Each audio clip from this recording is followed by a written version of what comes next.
आएगी, संपत्ति आई, अभिमान मत करो, फिर विपत्ति आ जाती है। सुख दुख जैसे रात के बाद दिन और दिन के बाद रात्रि, ये चक्र चल रहा है। और सुख के बाद दुख और दुख के बाद सुख, रात के बाद दिन और दिन के बाद रात जैसे आते हैं, वैसे सुख के बाद दुख और दुख के बाद सुख आते हैं। बरबस रात्रि दिवस की नाई, बरबस रात्रि दिवस की नाई। ये स्थायी नहीं, स्थायी तो आनंद है, और आनंद भगवान के भजन में है। इसलिए यदि परमानंद चाहते हो, परमानेंट आनंद चाहते हो, तो भगवान को ना भूलो, क्योंकि ये भूलने के काबिल नहीं है। नाम हरि का हृदय से न भूलो, ये भुलाने के काबिल नहीं है।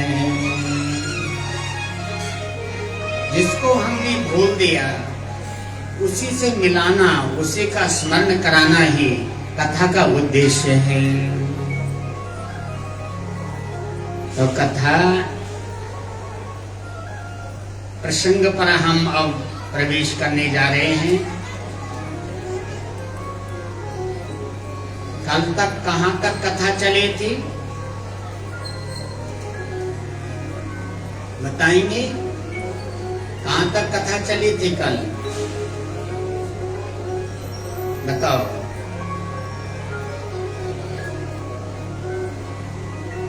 ये धीमान साहब इनको दे दो, ये बता रहे कहां पर कथा को कल विश्राम मिला था। राम राम। कथा को कहां पर कल विश्राम मिला था? खड़े हो जाओ। गणेश जी को गज का मुख लगाया था। अच्छा, गणेश जी को गज का मुख लगाया था। गज किसे कहते हैं? हाथी। हाथी का मुख लगाया था। हाँ जी। किसको? गणेश जी को। तो गणेश जी का नाम क्या पड़ा था? गजानन। गजानन। शाबाश, ताली बजाओ। बहुत सुंदर है।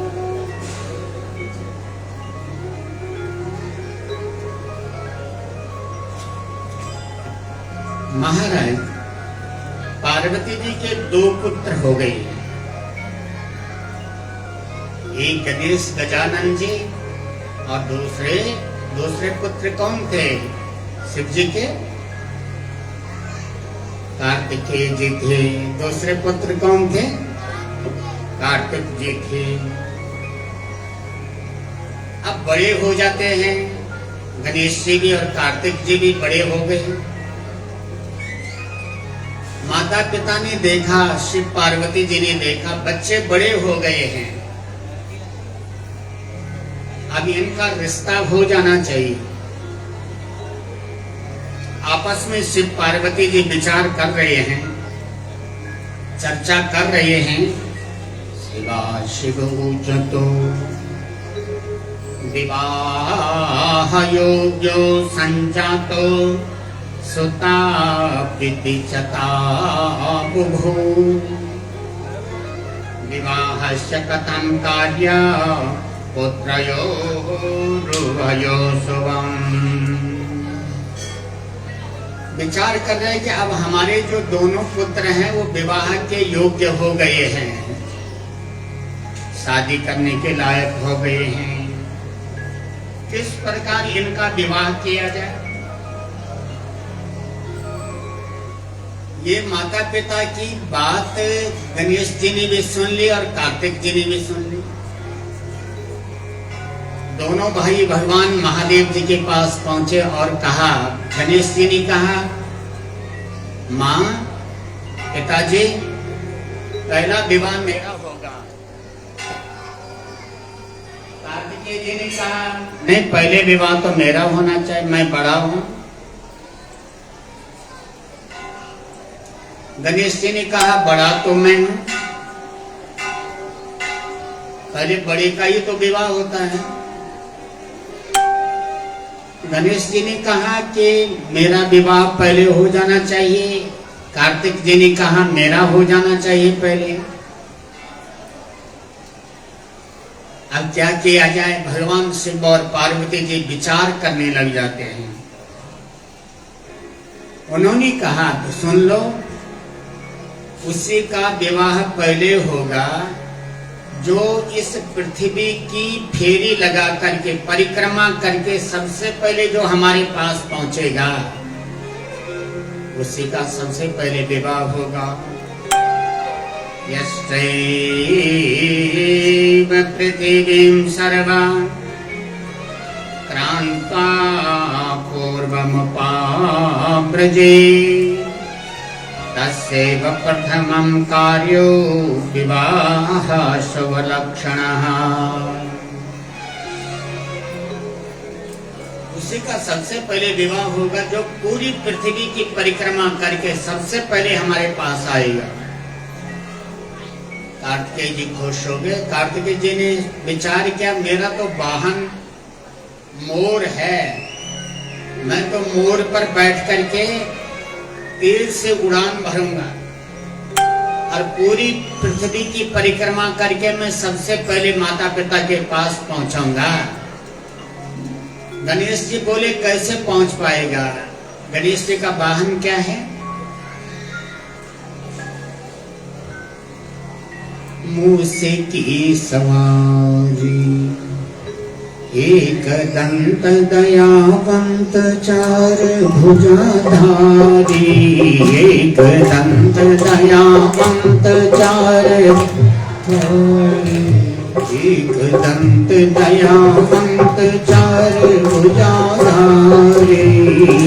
दंत दयावंत चार भुजाधारी, एक दंत दयावंत चार भुजाधारी। एक दंत दयावंत चार भुजाधारी। माथे जो तिलक सोहे मूसे की सवारी। माथे वो तिलक सोहे मूसे की सवारी। जय गणेश जय गणेश जय गणेश देवा। जय गणेश जय गणेश जय गणेश देवा। माता जाकी पार्वती पिता महादेवा। माता जाकी पार्वती पिता महादेवा। मूसे की सवारी, चूहा वाहन है। बोले चूहे पर बैठ करके गणेश कैसे जा पाएगा? बोले गणेश तो परिक्रमा कर ही नहीं सकता है। कार्तिकेय जी ने विचार किया कि मेरे पास तो मोर है, मैं मोर पर बैठ करके तेजी से पृथ्वी की परिक्रमा करके तीव्र गति से और सबसे पहले माता पिता के पास मैंने ही पहुंचना है। कार्तिकेय जी चल पड़े, मोर पर बैठ करके पृथ्वी की परिक्रमा करने लग गए। गणेश जी ने विचार किया मैं कहां जाऊं? गणेश जी ने सोचा, विचार किया कि पृथ्वी से भी बढ़कर मां का स्थान है। प्रेम से बोलो जय महादेव की। पृथ्वी से भी श्रेष्ठ मां का स्थान है, मां का दर्जा है। पृथ्वी से भी श्रेष्ठ मां है और आकाश से भी श्रेष्ठ पिता है। जिसने माता पिता की सेवा कर दी उसने संपूर्ण भूमंडल की परिक्रमा का उसको फल मिल गया है। प्रेम से बोली महादेव की जय, महादेव की। विचार किया पिता माता के चरणों में चारों धाम है पिता माता के चरणों में।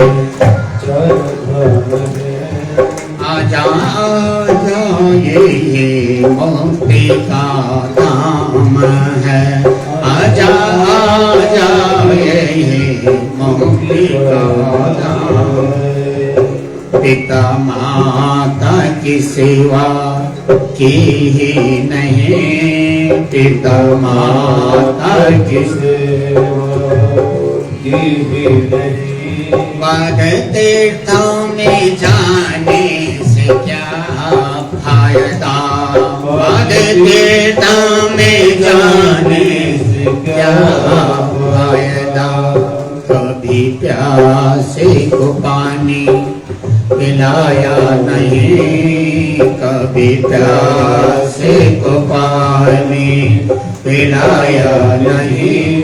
बाद अमृत पिलाने से क्या फायदा, बाद अमृत पिलाने से क्या फायदा। पिता माता के चरणों में चारों धाम है, पिता माता के चरणों में चारों धाम है।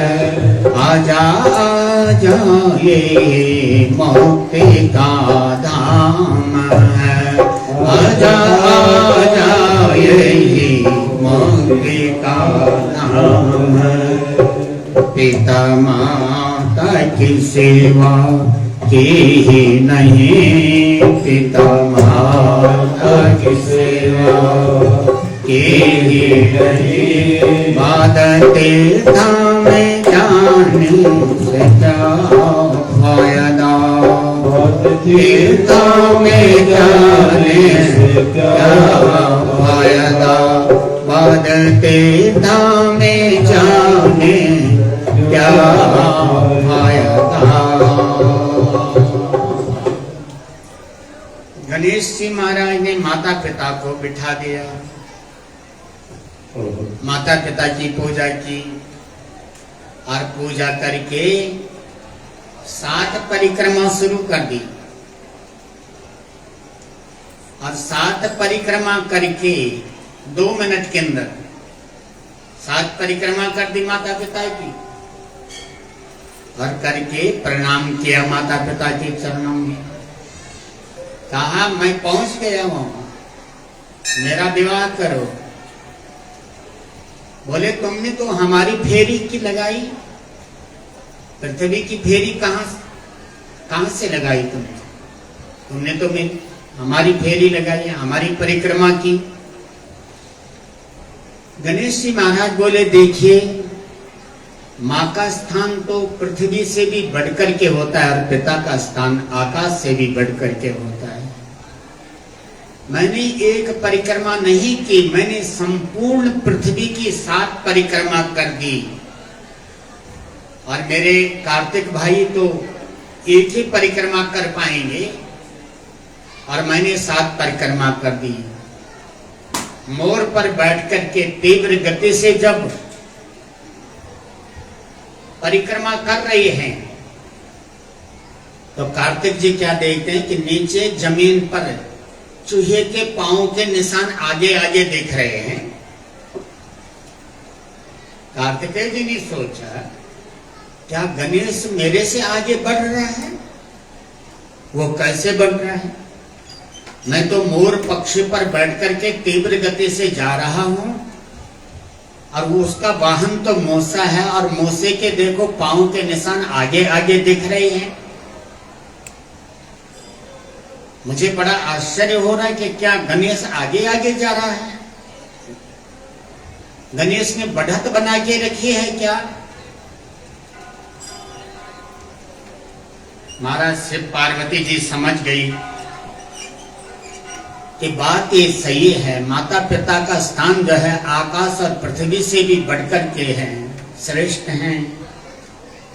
तो विश्वरूप नाम के एक प्रजापति थे, उनकी 2 बेटियां थी, सिद्धि और बुद्धि।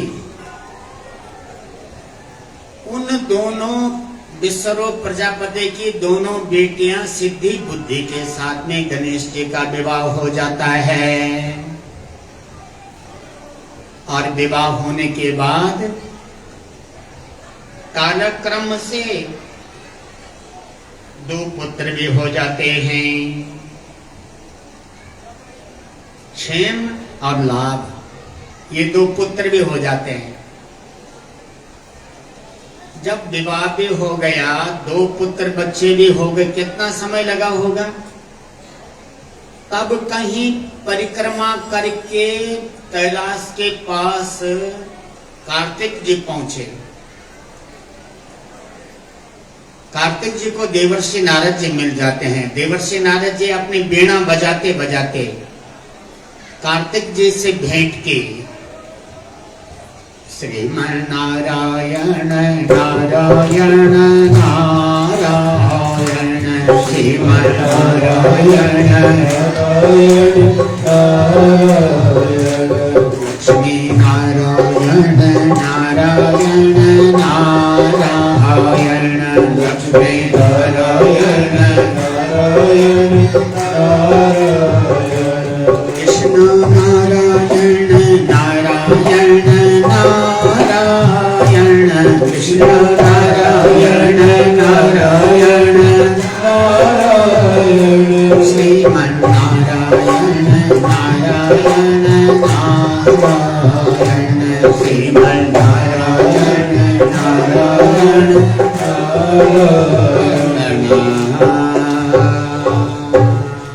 अपने गुरुदेव श्रीमन नारायण का नाम का गायन करते हुए देव ऋषि नारद जी कार्तिक जी से मिले।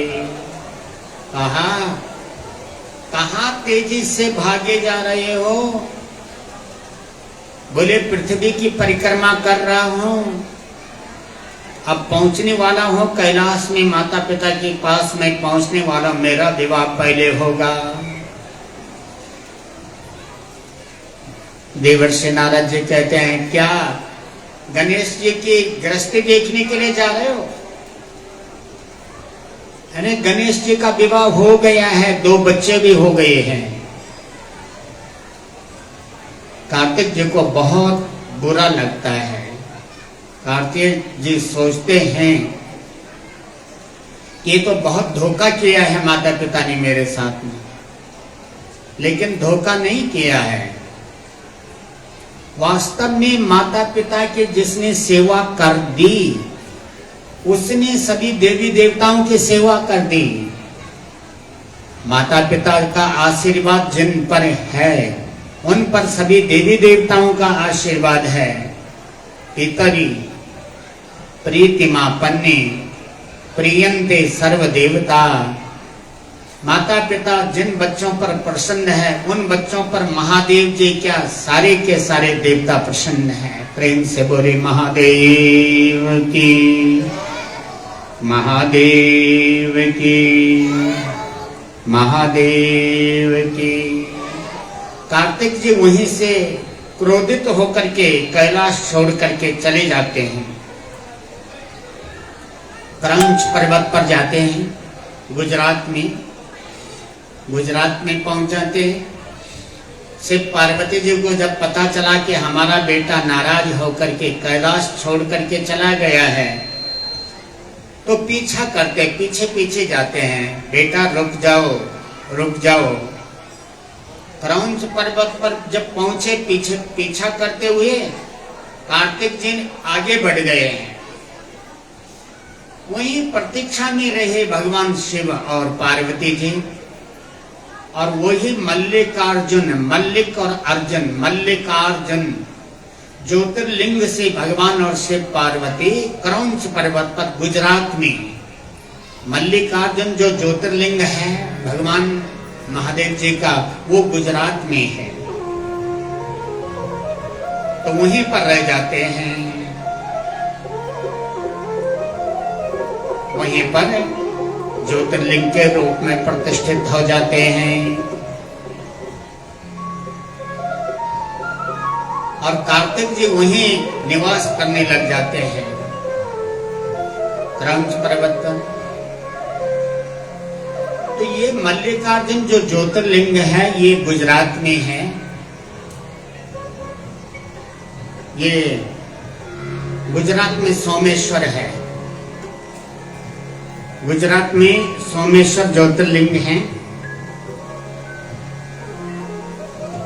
और मल्लिकार्जुन ज्योतिर्लिंग मद्रास में है। तो वहीं पर जो है रहते हैं मद्रास में ही मल्लिकार्जुन ज्योतिर्लिंग के नजदीक ही कार्तिक जी निवास करते हैं। सोमेश्वर ज्योतिर्लिंग तो गुजरात में है और मल्लिकार्जुन ज्योतिर्लिंग मद्रास में है। तो महाराज, यदि कोई चर्म रोग से पीड़ित हैं, किसी के शरीर पर सफेद दाग पड़ गए हैं, दवाइयों से भी दाग नहीं ठीक हो रहे, दाग नहीं हट रहे हैं, त्वचा सारी सफेद हो गई है, तो घबराने वाली बात नहीं है। आप गुजरात की यात्रा में जाओ, वहां पर सोमेश्वर नाम के जो ज्योतिर्लिंग हैं और चंद्र कुंड है, चंद्र कुंड के जल से पहले स्नान करो। वहीं से जल लेकर के सोमेश्वर ज्योतिर्लिंग को जलाभिषेक करो और वहां से आकर के चंद्र कुंड का जल भर के ले आओ, 5 लीटर 10 लीटर, और उसको नहाने वाले पानी में सुबह शाम जब आप नहाते हो तो नहाने वाले पानी में 1-1 2-2 बूंद चम्मच करके डालना है और नहाना है। साल भर का उपचार होगा ये। नहाना है, रविवार का व्रत रखना है, नमक उस दिन लेना ही नहीं है। अन्य दिनों में यदि नमक लेना है तो बहुत घट लेना है, कम लेना है नमक। भगवान